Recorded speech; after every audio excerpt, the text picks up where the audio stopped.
done me and you bet I felt it. I tried to beat you, but you're so hot that I melted. I fell right through the cracks. Now I'm trying to get back. Before the cool done run out, I'll be giving it my best. This and nothing's gonna stop me but divine intervention. I reckon it's again my turn to win some or learn some, but I won't hesitate no more, no more. It cannot wait. I'm yours. Assalamualaikum warahmatullahi wabarakatuh. Kita lagi berada di Danau Situbulakan yang dimana terkenal itu di daerah dekat rumah saya, dan banyak budaya-budaya yang masih hangat dan tidak terdengar dari kalangan-kalangan orang sekitar sini, karena masih banyak yang masih belum kita ketahui tentang daerah ini. Kalau mau tahu, simak video kita. Let's go, bro. Assalamualaikum warahmatullahi wabarakatuh. Kita lagi di mana, Nang? Kita lagi di Danau Situbulakan. Ya, kita ingin mengobservasi sejarah singkat. Oh gitu, kita terjalan ya.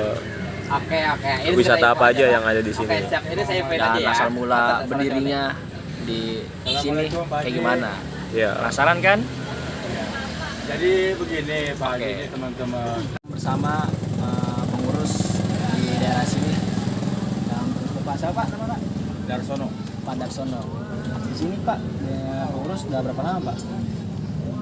Kalau pengurusan dan mengurusi danau dari tahun 2006. 2006. Dulu tuh sejarahnya di sini tuh gimana Pak? Kenapa bisa dinamakan Situbulakan? Kalau terkait dengan nama, saya juga kurang paham ya. Dari dulu memang sudah namanya Situbulakan. Tapi awalnya dulu ini adalah sawah. Persawahan penduduk sekitar sini.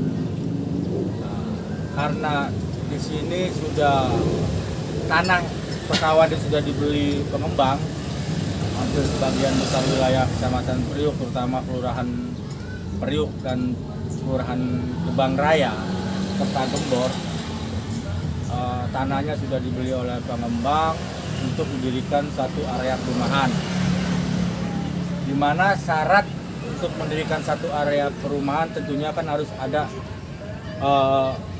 satu area resapan air. Iya, benar.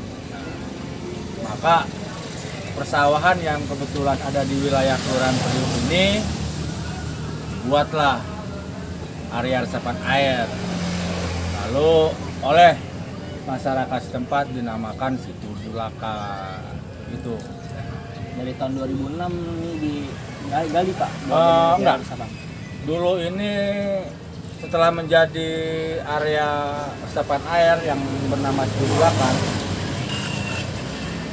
area ini menjadi area yang liar. Liar dalam arti kata menjadi tempat pembuangan sampah danau ini, ya. Terus ada statement dari Pak Wali Kota pada saat itu, Wahidin Halim,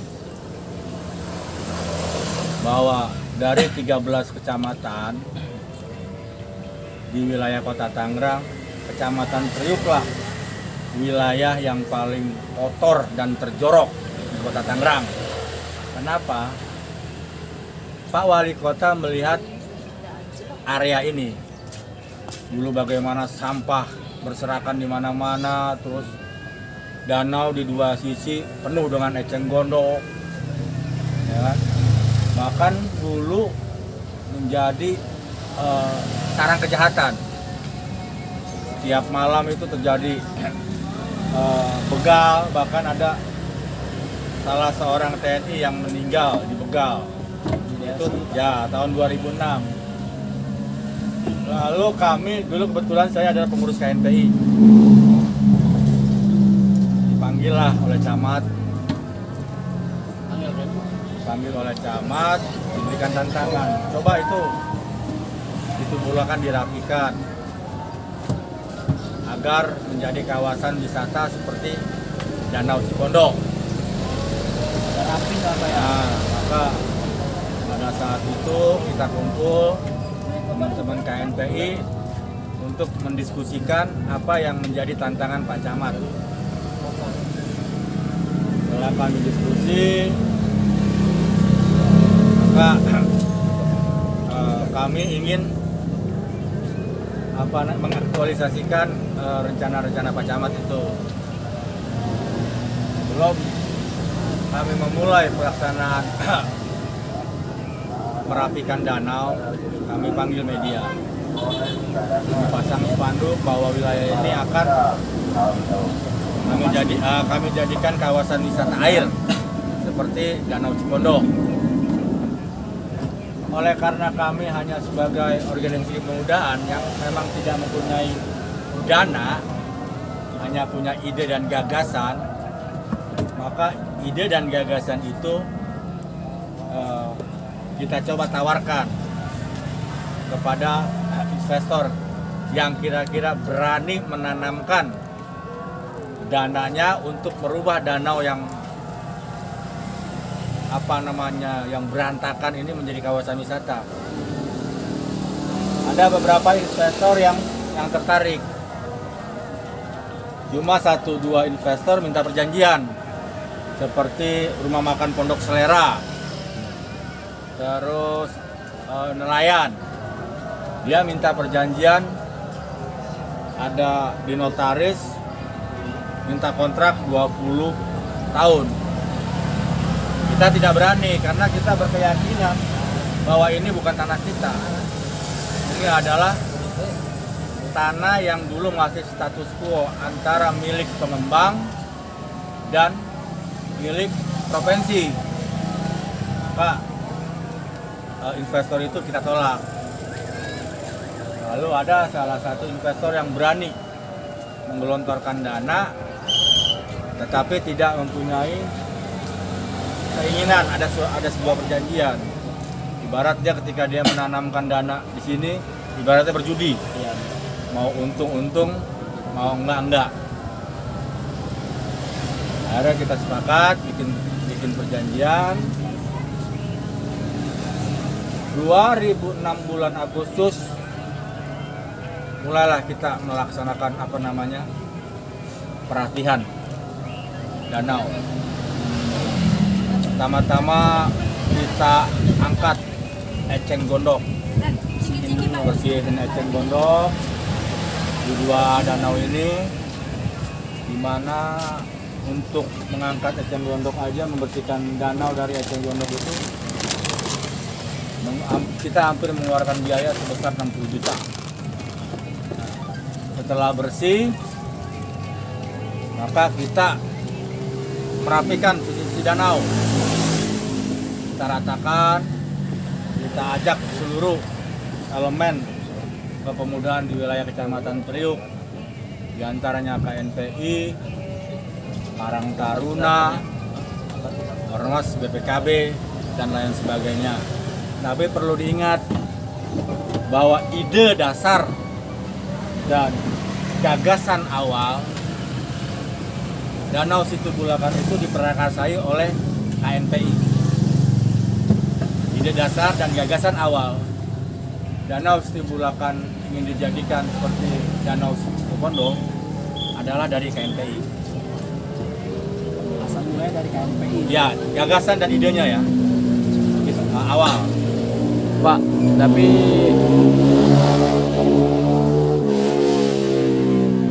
di Situbulakan ini ada kan notabene tempat wisata kan.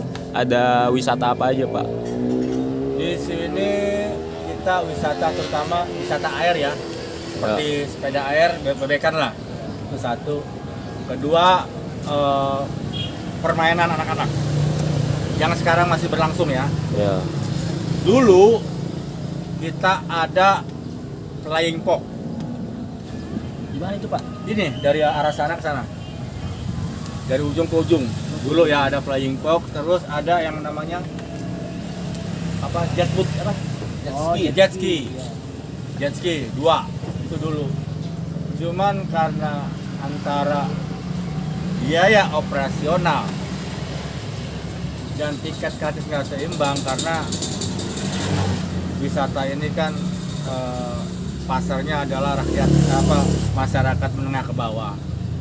Ketika kita mengadakan jet ski itu kan dulu cukup mahal juga, tiketnya 50.000. Jadi cuma bertahan 6 bulan. Pada tahun kapan Pak? Itu pada tahun 2008. 2008. Nah, sekarang itu ada lagi pertanyaan? Kalau sejarah singkatnya itu. Ini tahun kapan Pak ya? Rapih begini, pada rapih ini pada pas tahun berapa Pak? 2006 kita mulai melaksanakan pengembangan Danau Situbulakan. 2008 sampai 2010 lah baru rapih. Seperti ini. Tapi untuk sekarang ini jalan sini masih sudah bilang aman atau masih kayak dulu Pak? Kalau untuk keamanan, alhamdulillah. Dulu orang 2006 sampai 2008 yang tadinya tidak berani lewat danau, baik warga perumahan total, ya kan, maupun warga perumahan Kota Bumi dan Mutiara Fluid, berangkat dan pulang kerja tidak berani lewat sini. Tetapi sekarang ini mau jam 1, jam 2, jam 3 malam juga ya mereka berani karena sudah kondisinya sudah sangat aman. Cukup sih lagi. Untuk saat ini sudah selesai Pak. Oke, itu penjelasan dari daerah sini, semoga bermanfaat untuk para penonton.